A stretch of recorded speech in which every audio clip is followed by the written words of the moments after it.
Hi, I'm Robert McMullen. I'm a psychiatrist that specializes in medication treatment of psychiatric illnesses, especially depression and bipolar disorder.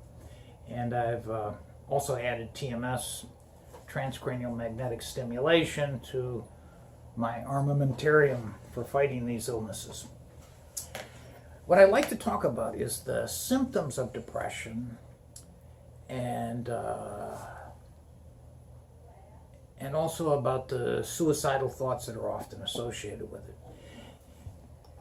Sometimes there's not a first sign of depression. Unless you've had recurrent depressions, then you may notice that the depressions usually start out with you feeling low energy and just not being excited about the normal things.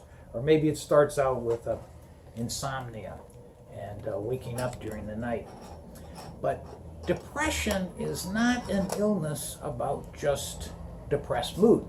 We had to use a name to call it something. It's really a syndrome of many different things, 10 different symptoms perhaps.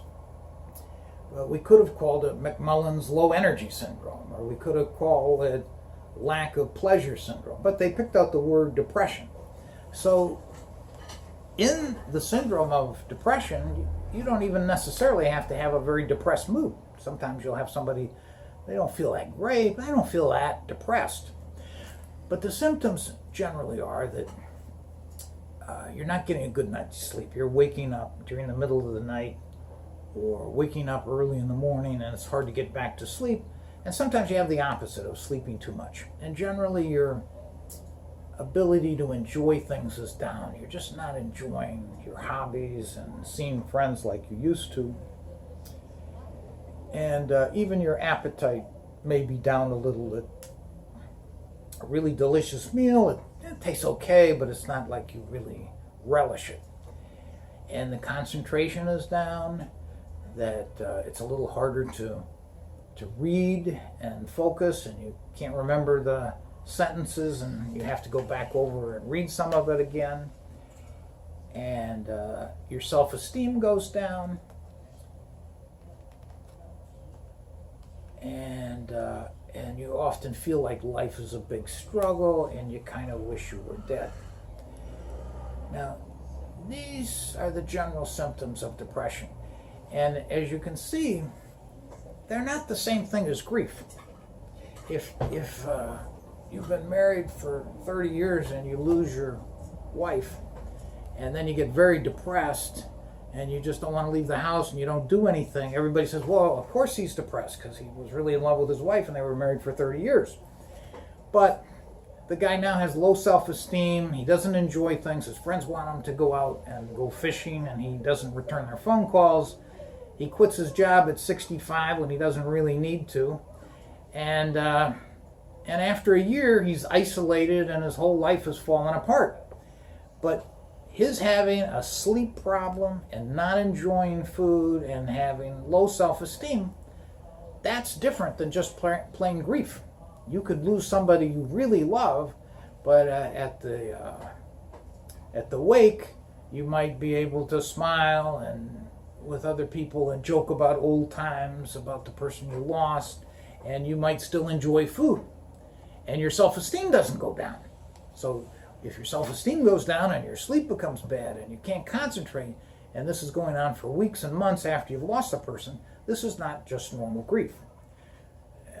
In psychiatry, we used to call it a grief reaction, but recently they changed that back to just the diagnosis of depression, because the symptoms are the same as depression, and the treatment is the same, and they respond to treatment perfectly well. And if that gentleman had been treated soon after his wife died, he would still be in his job, and he'd still be going fishing with his friends, and he'd still have an active life and not have gotten himself so isolated.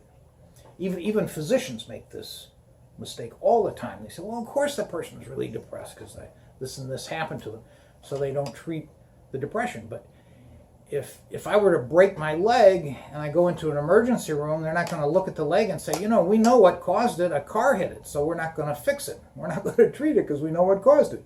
Well, that doesn't make any sense. And it doesn't make any sense if the depression is caused by losing your spouse either. Now, a few words about suicidal ideation. It's very common to think about suicide when you're depressed. And maybe it's just a little bit of passive wishes, thinking, gosh, I'd be better off dead, and my relatives would be better off dead, better off if I were dead.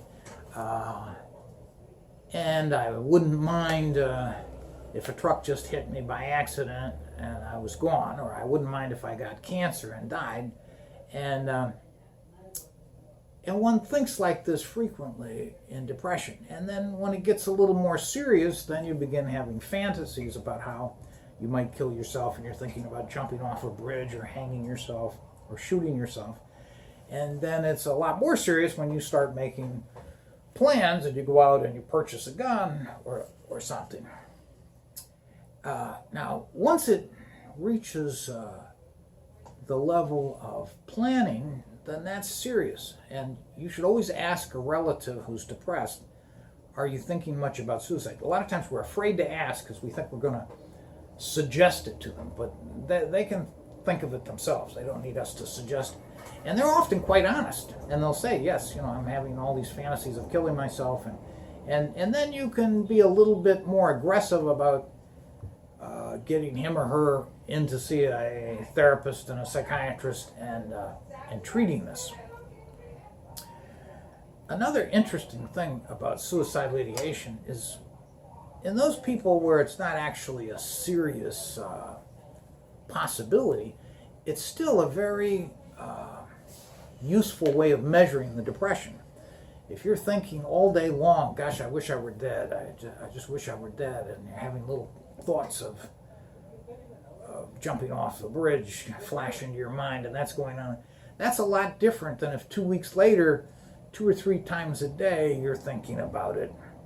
And then, a month later, you say, gosh, I think about every 2 or 3 days I have some thoughts about wishing I were dead. You can measure the intensity of the depression in many cases by just how much time the person spends thinking about suicide. And it's an easy thing to measure. Or sometimes it's a little harder to measure one's concentration or one's ability to enjoy things well. Now, some people with depression, many people, do not have the same symptoms as other people. For example, I've seen a few people recently whose concentration remains intact even when they're very depressed. And that's fantastic for them, because then they can just go read a novel and it distracts them a little bit from the depression. And it's terrible when you can't read or even concentrate on TV. So some people don't have all the same symptoms as other people. But it's a serious thing that we have to take seriously, and it's an illness. It's a disorder, and it should be treated like that. And it's not a weakness. One of the most famous, or two of the most famous people that suffered from depression are Winston Churchill and Abraham Lincoln. They both suffered recurrent depressions all their life. And in Lincoln's case, maybe it was quite chronic. And in Churchill's case, I think he's a little bipolar, because when he was doing well, he just had lots of energy, writing books. And then when World War II was going on, he was pestering the military people. He was coming up with all sorts of ideas about how to run the military, and new ideas about where to invade, and weapons and so on. And his ideas apparently weren't that great, but the generals would humor him and listen and make him feel good. But that's a typical thing somebody does when they're high. They get very excited and they have a lot of ideas and they feel very positive about them, and they talk about them a lot. And that was a characteristic that he often had. So I think that he had mild highs and then sometimes very bad depressions. And I think his worst one was when he lost a government post and it looked like this was before World War II, it looked like his career was over. And so to repeat, it's very important to ask people about their suicidal thoughts and then take action if it looks like it's dangerous. And you don't just ask them about the suicidal thoughts once. 2 weeks later you can mention it again, because people change and they can start getting suicidal. And if you just ask them 3 months ago and don't ask again, you can miss the fact that they're going downhill.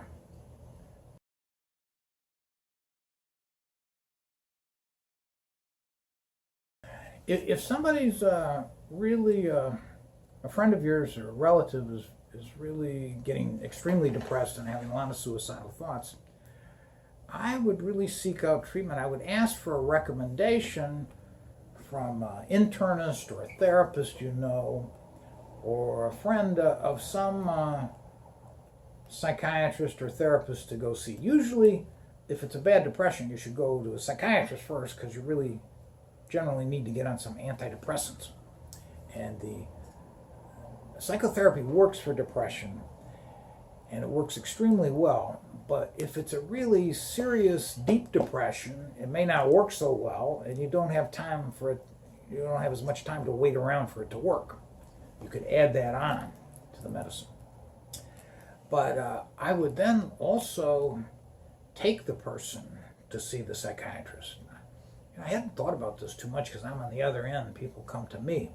But it's really very helpful if you take the person, because it's always a little scary to go to a new doctor, somebody you don't know, and you don't know what they're going to act like or if they're going to be rude or whatever. And so if your friend takes you and helps you get comfortable with this person and also can help you ask questions, that's much better. And also you're going to make sure that they go. It's just like if you have somebody that's got a big drinking problem, it's 100 times better to take them to an AA meeting than to tell them to go to an AA meeting. Especially if you have somebody who's been active in AA and they say, listen, you got to go to a meeting, I'm going to take you and I'm going to come pick you up and we'll go. It's just much more comfortable to go in there and have a friend with you. And it's the same with a lot of things, including going to see a psychiatrist about depression. In fact, I was just talking with somebody recently who has had cancer, and this person is now, older and single and doesn't have any relatives nearby. And what a burden it is to go to the doctors without anybody with you. And you're afraid of what the results are going to be and whether the cancer is spread, and you have to go to the hospital by yourself and sit there and deal with the doctors by yourself and deal with all these issues without any emotional support. That is really tough. And it's the same with depression. So I think people should take action and physically go with the person to seek care. Thank you very much, Doctor.